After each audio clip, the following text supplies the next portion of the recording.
and they both walk like they just shit their fucking pants. These are the two leaders of the Western world, ladies and gentlemen. I'm sure Putin is just spitting out his borscht and shitting his pants in terror right now. Biden doesn't know where the fuck he is. And you have the other guy who's also old as old as shit. No offense, I don't mean to age shame people, but my God, these are the two best people the West has to offer. Patriotism is dead. There's only rebels and tyrants now. Strange.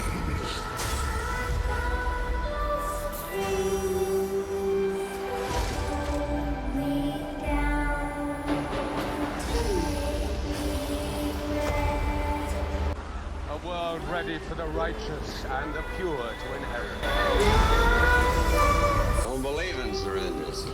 No, I still got my saber, Reverend. Didn't turn it into no plowshare either.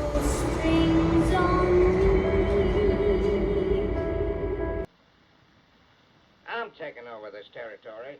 So mainly, the topic of this video that I want to touch upon is that the West or America and other countries are giving Ukraine cluster munitions, which the use of these weapons it's a legitimate war crime. I think it's banned by the Geneva Conventions.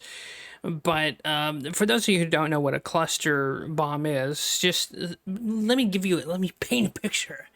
Okay, you're in some third world hellscape that is going to be democratized, and you're sitting in your little mud hut, and there happens to be an enemy tank or a convoy driving down your road. Well, the United States and the coalition, the good guys, decide to hit your small, shitty village with a cluster bomb, which basically you're no longer on this earth, because a cluster bomb is a bomb that gives birth to about 24 to 36 smaller bomb pellets.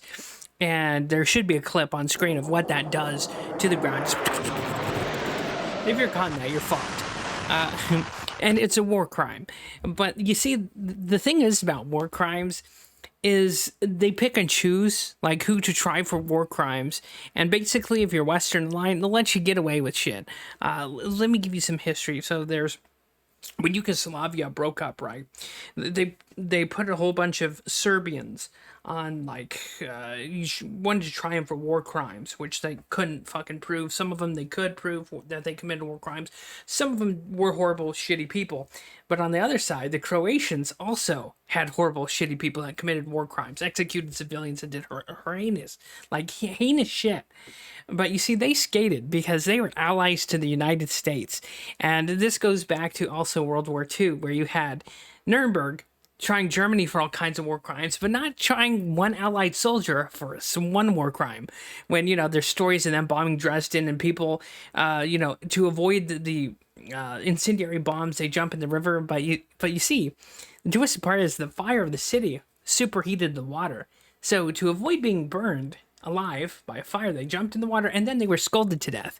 Not a single bomber pilot was tried for war crimes.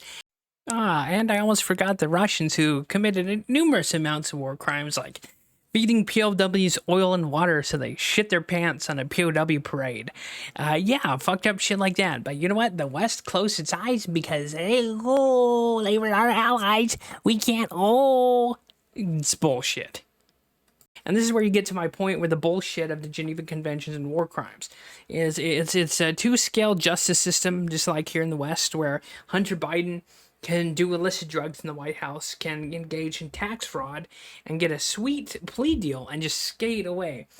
So the world justice system and the war crimes, it's kind of the same thing, where the West says, oh, well, we can do war crimes because we're on the side of the good guys. But the catch here, too, is that Russia has retaliated and used cluster munitions against Ukraine and civilian targets. And now they're going, these are against war crimes, they can't do that. Escalation, ladies and gentlemen. When one side thinks they're not held accountable to war crimes and Geneva Conventions, the other side goes, fuck you, we can do that too. And of course, this is where, again, we talk a little bit about Ukraine-Russia, where it's just going to get worse and worse until one side is totally decimated, until we have casualties in the millions. And you know what? The assholes at the top, these 70 to 80-year-old curmudgeons, these plutocrats and autocrats and oligarchs will continue to make tons of money off this, even after the last shot is fired. You have BlackRock and Chase already, eyeing real estate deals to rebuild the Ukraine and other parts. So it's basically one big money-making scheme, as in all wars are. But yeah, that's a quick coverage on cluster munitions and war crimes being committed by the West. But remember, ladies and gentlemen, if you're on the good guys team, you can commit all the war crimes you want. That's pretty much it. That's the video. There should be some extra shit on the screen. If you want to click on it and check out other content, you can. There's also links in the description if you want to support this channel further beyond metrics like likes, comments, and subscriptions. You can, you don't have to. But anyways, thanks for watching and see you next time. Take it easy.